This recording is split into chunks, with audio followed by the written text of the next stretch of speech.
Pueden ver la conexión que vamos a establecer ahora mismo con el Ministerio de Consumo, donde se encuentra nuestro invitado, señor Garzón. Egunon, muy buenos días. Muy buenos días, Egunon. Bueno, y vamos a empezar por la propuesta de topar los precios de la cesta de la compra. Ahora mismo da la sensación de que un tanto paralizada. Quería preguntarle en primer lugar en qué punto se encuentra, porque ha generado muchas dudas en el sector, entre las distribuidoras, entre la competencia, entre los pequeños comercios. ¿Siguen para adelante con esta iniciativa? Sí, absolutamente. Nuestro objetivo es proteger el poder adquisitivo de las familias trabajadoras y todos somos conscientes de la situación de emergencia social que vive y atraviesa no solo nuestro país, sino prácticamente toda Europa y diría todo el mundo, con la crisis energética y la crisis que estamos sufriendo. En el caso específico de nuestro país, al final lo que tenemos es un problema financiero con el encarecimiento de las hipotecas, un encarecimiento de las facturas de la energía, la electricidad, por ejemplo, y un encarecimiento de la cesta de consumo.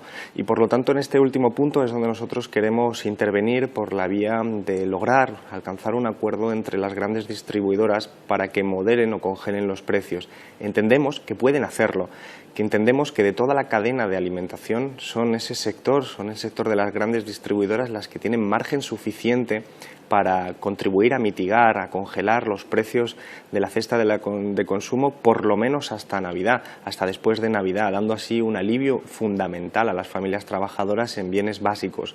Esto es lo que estamos tratando.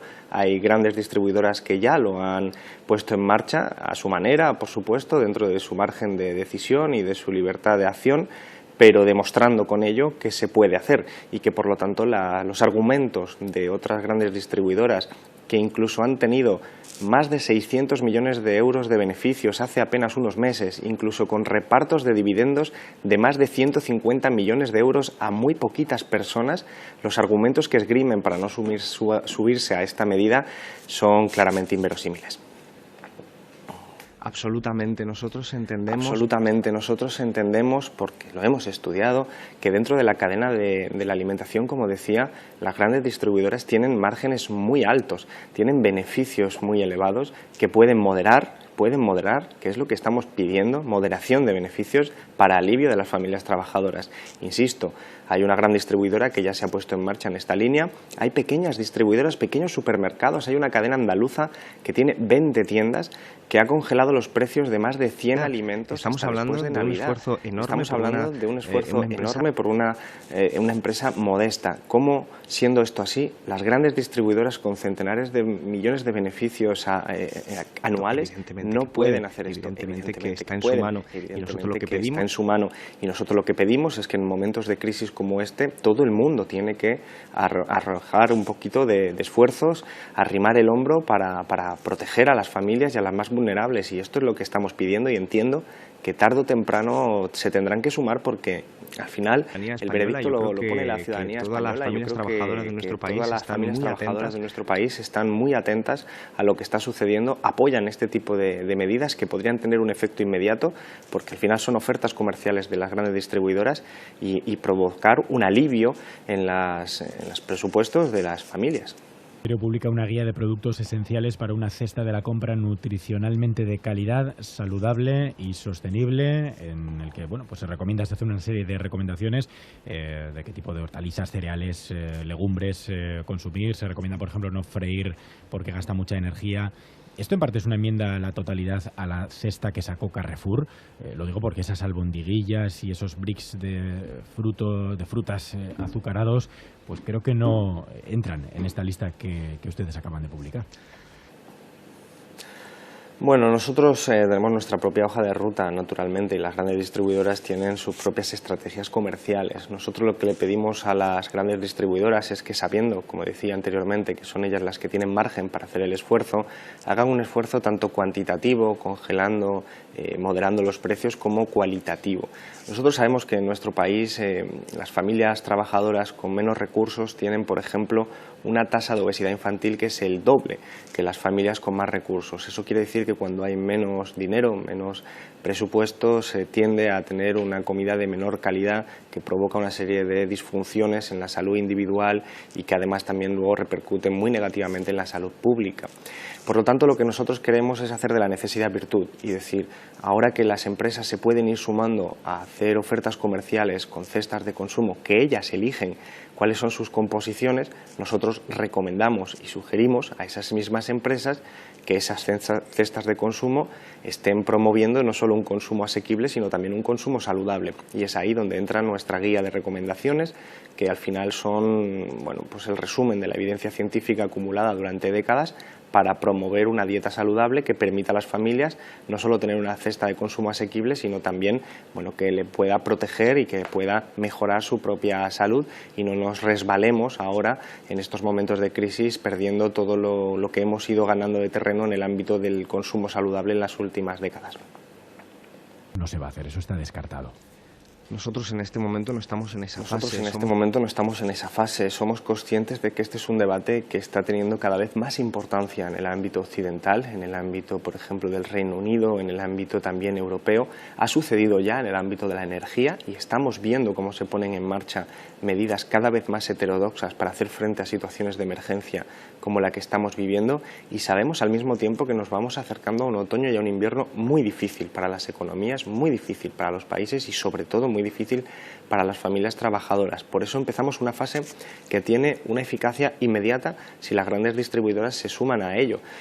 Insisto, aquí está muy claro, esto es una cuestión de moderar los beneficios de quienes más tienen para facilitar que los precios se mantienen lo más moderados posibles, de manera que las familias tengan un alivio. Esta es la función en la que estamos concentrándonos en este momento, y naturalmente lo que venga en el futuro pues está abierto a puras especulaciones, pero no podemos hablar sobre ello porque todavía estamos en una fase mucho más embrionaria, pero sabemos que lo que vienen son nubarrones, sabemos que un otoño y un invierno va a ser muy difícil y desde luego por eso nosotros comenzamos pidiéndole a la sociedad civil en su conjunto un esfuerzo, y en particular a quienes más tienen, que en este caso sobre los menús escolares, que ayer hicieron también esas recomendaciones para una alimentación saludable también, que la dieta mediterránea llegue a los menús escolares.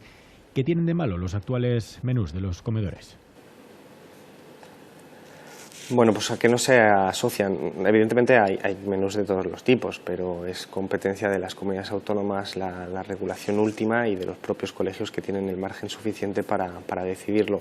Al final muchas veces son empresas privadas que lo que hacen es maximizar los beneficios y al final, como decía, siguiendo la lógica que ya he explicado, eso puede tender a productos de menor calidad y sobre todo con efectos en el medio y en el largo plazo en términos de obesidad infantil, sobre todo, que luego es un elemento que va a tener un perjuicio importante en la obesidad adulta, y la obesidad adulta pues está muy vinculada a otra serie de enfermedades como la hipertensión, la diabetes o incluso algunos tipos de cáncer. Nosotros sabemos que todo comienza desde que somos chiquititos y por lo tanto la ciencia lo que nos ha dicho es que hay que promover patrones de consumo más saludables, y esos patrones de consumo saludables se asocian mucho a la dieta mediterránea, una dieta mediterránea pues que contiene legumbres, que contiene productos frescos, que contiene muchas verduras, muchas frutas. Esto que nosotros hemos hecho gala durante muchas décadas y muchas generaciones, pero que se está perdiendo, desgraciadamente, en beneficio pues de bollería industrial, de productos ultraprocesados, de lo que es la comida rápida, y esto también tiene un reflejo en los comedores escolares. Por lo tanto, lo que queremos es empezar a corregir esto desde la infancia, empezar a utilizar la educación pública también como una educación para promover patrones de consumo saludables, con más frutas, con más verduras, con más legumbres, y por lo tanto pues que el impacto sobre la salud y también el impacto sobre el planeta sea el mínimo posible en términos negativos, y eso es lo que estamos tratando de poner en marcha con esta nueva regulación que serviría para que al final los menús escolares de nuestro país, si completamos la regulación que es nuestro objetivo, pues sean mucho más saludables para esos niños y niñas y también sean más saludables para el pueblo. Desbocado, el otro día analizábamos cómo los productos saludables han subido mucho más de precio que la comida basura, por entendernos. ¿Qué van a hacer para que los menús saludables, bien en los comedores escolares o en la cesta de la compra, no sean más caros? Efectivamente, esto es un problema que, como decía, lo planteaba anteriormente y se nota de manera muy clara en términos de grupos sociales. La gente, las familias con menos recursos tienen una calidad de la alimentación desgraciadamente peor que aquellas familias que tienen no solo más recursos, sino normalmente también más tiempo para cocinar en casa y más facilidades para poder poner en marcha dietas más saludables. Por lo tanto, cuando el IPC sube y además es tan asimétrico en relación a productos saludables como no saludables, tenemos que intervenir.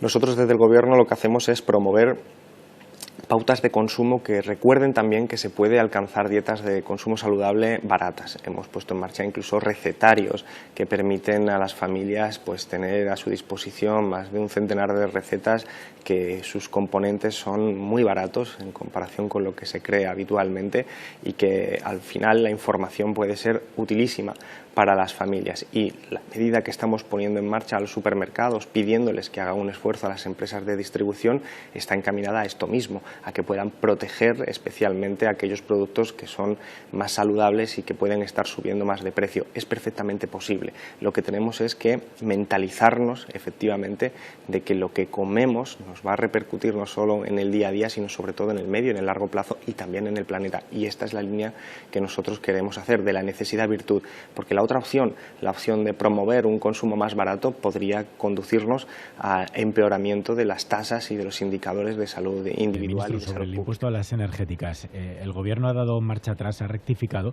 el impuesto energético para adaptarse a Europa. No, lo que estamos haciendo claramente es lo mismo, es decir, tenemos la misma línea de pensamiento. Tenemos una crisis energética donde las grandes empresas energéticas están haciendo beneficios extraordinarios. Esto lo decíamos nosotros antes de la crisis energética. Con la crisis energética se ha agudizado y lo denunciamos desde el primer momento. Se nos acusó de muchas cosas y al final lo que estamos viendo es que la propia Comisión Europea, el propio Partido Popular Europeo, asume nuestras tesis porque ya es harto evidente que las grandes empresas energéticas están haciendo beneficios extraordinarios que no les corresponden desde ningún tipo de criterio económico, ni político, ni social, y que pueden ser dedicados esos recursos a proteger a las familias trabajadoras y su poder adquisitivo. Esta lógica es la que nos ha llevado a promover medidas de impuestos a las energéticas en nuestro país y también que se está discutiendo y poniendo en marcha en la Comisión Europea. Encontrar una sincronización entre ambas medidas es en lo que se está ahora.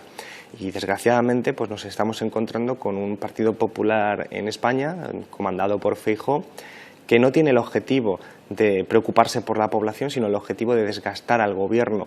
Por eso, mientras el Partido Popular Europeo, que está preocupado por la situación europea de cara al otoño y al invierno, es capaz de poner en marcha estas medidas, mientras que el Partido Popular español lo único que quiere es desgastar al Gobierno. Ahí es una diferencia que desgraciadamente... Y el presidente Iberdrola aceptaba también las medidas de la Comisión Europea. Sánchez Galán se ha hecho de Izquierda Unida. No, en ningún caso. Lo que ocurre es que son empresarios pragmáticos y al final los empresarios necesitan regulación, los empresarios necesitan gobierno. De hecho, lo han utilizado muy a menudo para incrementar esos beneficios, para insistir en los cambios legislativos en las últimas décadas para su propio beneficio. Lo hemos visto con las grandes empresas financieras durante la crisis. Son entidades que normalmente dicen libre mercado cuando les va bien para privatizar ganancias y cuando les va mal socializan pérdidas para que seamos nosotros los que les paguemos. Esta es la relación real que existe entre las grandes empresas y el Estado.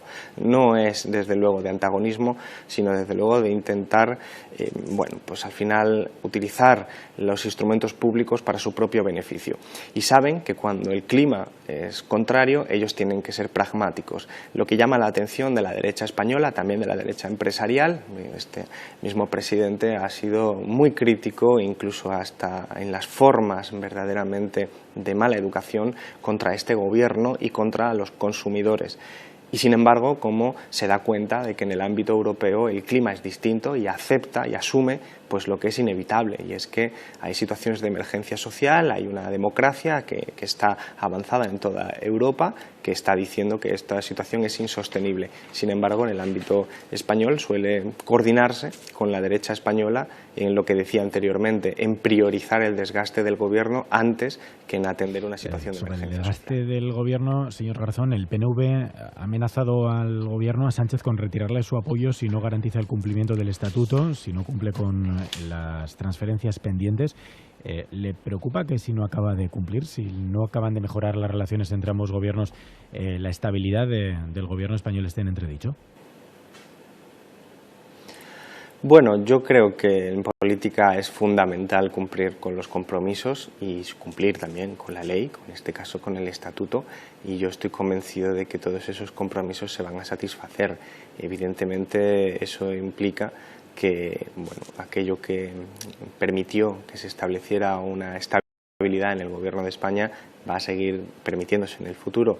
Hay que estar siempre negociando, hay que estar siempre hablando, puede haber momentos de tensión, esto es inevitable, es la política, pero yo creo que al final tenemos que cumplir los acuerdos, tenemos que garantizar que haya un gobierno preocupado por satisfacer las necesidades de la población española y de la población, en definitiva, especialmente más vulnerable, la población trabajadora, y yo creo que en esa línea vamos a continuar. Naturalmente, pues cuando vayamos a los temas concretos, pues habrá que ir atendiéndolos para que, bueno, esto es la democracia, es un gobierno de coalición, el primer gobierno de coalición desde la recuperación de la democracia, pero es un gobierno en minoría que necesita acuerdos con otras fuerzas parlamentarias, y en eso estamos, y esto al final es un poco también el día a día dentro de esos parámetros y esas líneas estratégicas que tenemos muy clara de estabilidad y de cumplimiento. Hay tantas rencillas dentro del gobierno de coalición e incluso dentro de las diferentes facciones, si me permite la palabra, de Unidas Podemos, como parece. Bueno, aquí lo que tenemos que hacer es comprender que la política está construida sobre lo que tenemos en común, pero que eso no significa que no existan diferencias, matices. Al final en nuestro país no estamos muy acostumbrados a esto, porque hemos vivido, sobre todo en el ámbito nacional, gobiernos monocolor prácticamente desde la recuperación de la democracia. Hemos tenido ahora el primer gobierno de coalición al que, bueno, se le dijo que íbamos a durar muy poquito, ya llevamos prácticamente 3 años, y lo cierto es que con todo estamos teniendo una gran estabilidad y una gran capacidad de enfrentar problemas muy graves como la pandemia, como el volcán, como la crisis energética, la crisis de la guerra en Europa. Pero la realidad es que somos partidos distintos, que formamos la coalición, incluso dentro de Unidas Podemos somos distintos partidos, está Podemos, está Izquierda Unida, está Comunes, que tenemos muy claro cuáles son nuestros compromisos, nuestros puntos de acuerdo, pero somos entidades distintas, por lo tanto es normal que también haya diferencias. Esto está mucho más asumido en otros países, como en Bélgica, donde se han acostumbrado a gobiernos de hasta 6 fuerzas políticas. Bien, yo creo que al final esto es una cuestión de cultura política, la gente se va acostumbrando a que no haya gobiernos monocolor, a que no haya gobiernos monolíticos, sino que lo que haya sea una discusión democrática, pero es que en eso consiste la democracia, en debatir, en reflexionar, deliberar y después tomar decisiones, y en lo que nos une lo tenemos claro. Por lo tanto es un gobierno de coalición con esas diferencias, pero usted muy unido a Yolanda Díaz. ¿Formará parte de una lista electoral liderada por ella? Bueno, estos son futuribles, pero lo que está claro es que Yolanda encarna, yo creo que lo mejor que puede dar en este momento la izquierda de este país, creo que lo está demostrando con su trabajo. Yolanda encarna, representa la subida del salario mínimo, la mejora de las condiciones laborales de la población trabajadora, la mejora de la negociación colectiva de los sindicatos de clase. Yolanda representa todo eso, que es un proceso colectivo, pero ella lo encarna, lo representa, lo simboliza, y representa también la capacidad de diálogo social, la priorización de las familias vulnerables, de las familias trabajadoras, y por lo tanto yo creo que dentro del ecosistema siempre heterogéneo, siempre diverso de la izquierda, tiene que ser desde luego nuestra candidata, es mi opinión personal, tiene que ser nuestra referente, y nosotros los partidos políticos tenemos que contribuir a que ese proceso, a ese proyecto pueda salir adelante para que aglutine a la izquierda de este país y consiga, bueno, pues, promover políticas de izquierda más allá de lo que estamos consiguiendo ahora, que naturalmente es mucho, pero está derivado de nuestra correlación de fuerzas en el Parlamento. Si tuviéramos más fuerza en el Parlamento, pues el salario mínimo, las reformas laborales, las reformas en otros ámbitos de intervención de Unidas Podemos e Izquierda Unida, pues sería mucho más profundo, más agudo y desde luego más beneficioso para la clase Unidas trabajadora. Podemos, ¿creen lo mismo que usted? ¿Creen que Yolanda Díaz debe ser su representación, su cabeza de lista? Bueno, yo creo que sí, no puedo hablar por el resto de fuerzas políticas, naturalmente, no me siento legitimado, yo soy coordinador de Izquierda Unida y puedo hablar en este caso sí por Izquierda Unida, pero creo, me aventuro a pensar que todas las fuerzas políticas saben que Yolanda es no solo nuestra mejor opción, sino que así es reconocido por la población española. Y también en un momento de enorme deslegitimación del sistema político. La mayoría de la población española no confía en los sistemas políticos por múltiples razones acumuladas en los años, concentradas también en estas últimas situaciones de emergencia social, de crisis energética, de pandemia, de frustración, de agobio. Lo que necesitamos es poder trasladar a la ciudadanía que hay un proyecto que habla a la gente como nosotros, a gente sencilla, gente humilde, gente trabajadora, que tenemos problemas cotidianos y que se pueden poner respuestas. Necesitamos demostrar que la política es útil. La política no es una cosa abstracta, una cosa, digamos, de correveidiles, palaciegos, sino que la política sirve para subir los salarios, para que el pan no se encarezca, para que la gente pueda estudiar si quiere estudiar, para que la gente pueda ir a la sanidad pública si lo necesita. Eso es lo que necesitamos construir. Y yo creo que en esa línea todos sabemos en el espacio político que Yolanda es la que mejor lo representa. En la izquierda los proyectos nunca son personalistas, nunca una sola persona puede traducir todos estos principios y valores, pero desde luego es un símbolo y yo creo que Yolanda lo está consiguiendo y tenemos que ser capaz de empujarla para que pueda realizar ese trabajo de la forma más exitosa posible. En clave internacional. Lo primero, explíquenos por qué usted ayer se abstuvo a cuenta de la entrada de Finlandia y Suecia en la OTAN, igual que Unidas Podemos, cuando el resto de diputados de Izquierda Unida votaron en contra. Bueno, es muy sencillo. Nosotros en Izquierda Unida todos conocen cuál es la tradición. Nosotros nos fundamos cuando yo tenía un año, en 1986, al calor de las movilizaciones contra la OTAN, y eso ha digamos, calado. Eso ha sido el vector de reflexión para los debates posteriores sobre el reforzamiento de la OTAN en nuestra organización. Y al mismo tiempo vivimos un momento en el que somos comprensivos absolutamente con aquellos países que están asustados de la posible invasión de Rusia sobre su territorio, como ya ha sucedido desgraciadamente con Ucrania, en cómo ese imperialismo ruso puede amenazar a otros países, y entendemos que países tradicionalmente neutrales como Suecia o Finlandia tengan esa voluntad, y nosotros no distorsionamos esa voluntad y por eso nos hemos abstenido, a pesar de que somos contrarios a la creencia de que reforzar la OTAN refuerza la paz. Yo creo que la paz se refuerza por otra serie de mecanismos, por otra serie de instituciones, por otra serie de fórmulas, y Europa necesita una voz propia, no una voz que dependa del ejército estadounidense, pero estando las cosas como están, en este contexto en donde no hay cosas que sean blancas y negras, tenemos muy claro que nuestra posición tiene que estar vehiculada sobre el respeto de la soberanía de otros países y sobre todo sobre el interés de que Ucrania pues pueda recuperar ese territorio y pueda en última instancia alcanzarse la paz que permita a la población ucraniana y también a la población rusa volver a vivir en paz, y que las repercusiones que se trasladan al resto de ámbitos internacionales pues puedan totalmente cerrarse. Desgraciadamente pues parece que esto todavía en efecto va poco a poco recuperando partes de su territorio. Visto lo visto, ¿cree ahora que fue un acierto que Europa les enviara armas?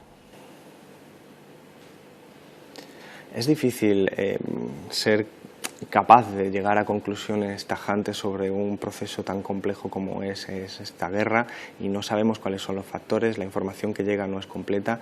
Lo que sí tenemos es que navegar a partir de certezas. La certeza primera es que es una guerra provocada por Rusia, por un imperialismo ruso que niega el derecho de Ucrania a ser país, y por lo tanto lo primero que hay que hacer siempre en estos casos es condenar ese tipo de agresiones imperialistas que está asumiendo no solo a la población ucraniana en un éxodo masivo, cuando no directamente en la muerte, sino que está provocando sufrimiento en la población trabajadora rusa y también en la población de todo el mundo. Una crisis alimentaria en países del llamado tercer mundo, una crisis energética en Europa.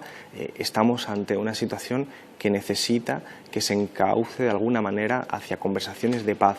Desgraciadamente parece que el imperialismo ruso, que la actitud y estrategia rusa no están por la labor en este momento, y yo creo que las presiones que se están haciendo sobre Rusia son válidas, son importantes, son suficientes de momento para, o mejor dicho, son útiles para que Rusia tenga que reevaluar en algún momento esa estrategia, y espero que antes que tarde pueda en última instancia Rusia asumir que estamos en un tiempo distinto al del siglo XIX y principios del siglo XX, y Ucrania recupere su territorio, Ucrania recupere su soberanía, y desde esa soberanía pues se pueda volver a relacionar con el resto de países con normalidad sin tener que ser víctima de una invasión militar. Ministro de Consumo, gracias por habernos atendido esta mañana aquí en Radio Euskadi. Muchísimas gracias, como siempre.